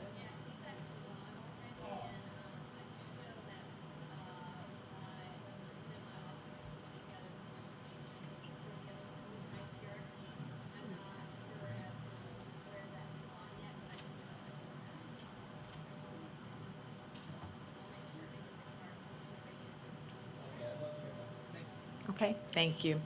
And our last question. Why are staff members allowed to send their children to a school that is and has been closed to transfers? Many of these employees are not following policy and sending them closest to their workplace. Why are there 2 sets of rules? My child's teacher, here's question number 2. My child's teacher hates the cell phone policy. They say it's very disruptive and the kids misbehave more. They say the principal doesn't listen to their complaints. Can we repeal this policy? Twofold question, doesn't have a name. So the first question is that we have a person, Ms. Kale, who looks at all of those transfers, and she is diligent in ensuring that we consistently implement those transfer policies. So if you have a specific piece of information related to something where you think there's a transfer that's been approved that's outside of what our policy states, we will investigate and take appropriate action. And question 2, what was the? Cell phone policy doesn't like it. I don't like my cell phone at times either. So, the board, this is something that the board has looked at on numerous occasions, and I think it continues to be an emerging area of potential concern. But I also know that there are places within schools where they're being used very efficiently and effectively in classroom settings. We will continue to monitor, and as additional concerns come forward, we'll take a look at what other things we might change in terms of how students are accessing during the course of the day. I think the notion that kids have access to a personal device is kind of the barn door is open, and they're going to have access to a personal device at some point during the course of the day. They are not intended to be a disruption to what's going on in classrooms, and if teachers have said we're not using cell phones in class today, they should not be out to be used in that classroom. All right. And speak to one more. You Okay. can walk in our schools, and there are, and I've been in them, and there is a sign on the door, no cell phones in this classroom. And my kids have some of, so that is within, some of it is within the teacher's purview if that is their choice of how they want to manage their classroom. So there is opportunity given to say, this teacher, and my kids have some of them, and they know the rule, and they know how it works. But I do believe it is an area we as a society are grappling with. I know I do, and my kids, and turning it on, all that kind of stuff. So I think some of that management, but I have been told that many times the kids who are receiving messages during the day, they're from the parents. Dr. Chase. Yeah, so, and I just wanted to answer that question as well. Of course, the school board sets policy, so we can certainly look at that, and if enough parents are interested and are looking at that again, they should let us know. Ms. Young. I know I was part of Bring Your Own Device, but, I'm also seconding Dr. Sarah's comment. We could look at that again because I think it's disruptive, but sometimes when you think about the times that the kids need to reach their parents with things that are going on today, the parents want the kids to have the phone. But we need to realize that sometimes education suffers when they have these phones in school. And yeah, I know, I text my son sometimes too. All right. Are there any board members that would like to make any final comments, or Dr. Benson, as we begin to wrap up, any final comments? Okay. Ms. Decatur? Hi, sorry. I just want to thank you all for being here when I pulled in the parking lot late. Sorry. That courthouse road. When I pulled in the parking lot, I was stunned to see so many cars, and it was heartwarming to know that so many of you are involved and actively engaged in coming out here to speak, ask questions, and just be involved. And I want to thank you for that. I want to thank the police officers for being here. You have no idea how much it means to us to have your support in the schools. Thank you for all that you do, and to all of our staff who are here as well.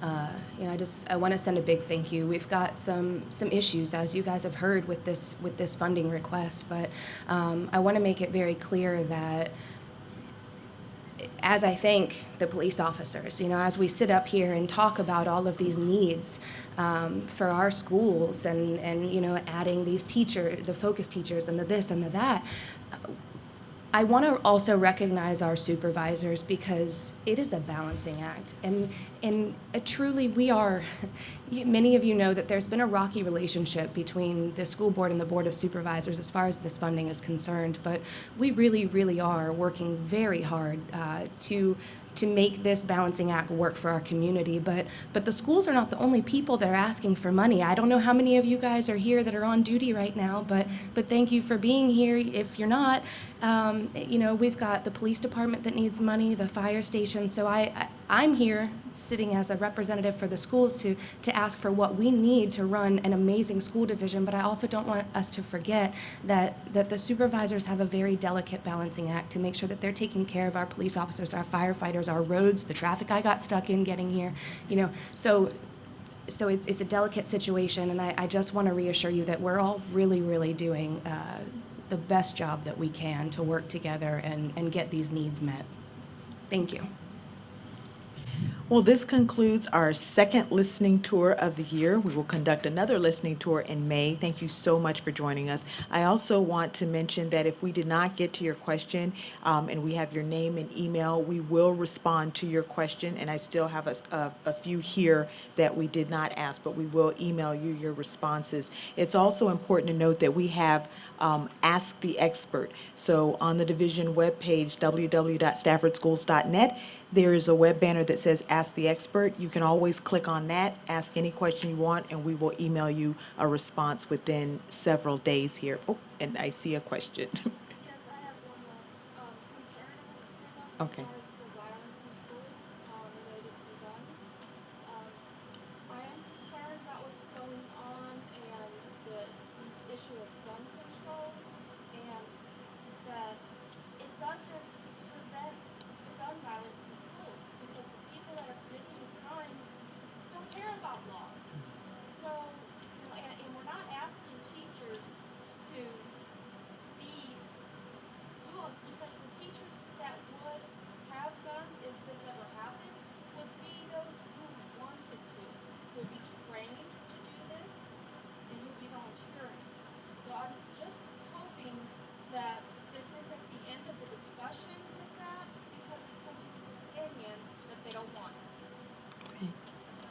Thank you. Thank you so much.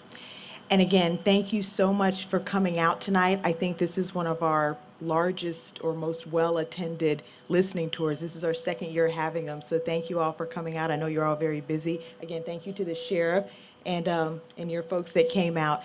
Thank you to the school board members for coming out, and we hope to see you at our next one in May. I hope it's been informative and helpful. Thank you.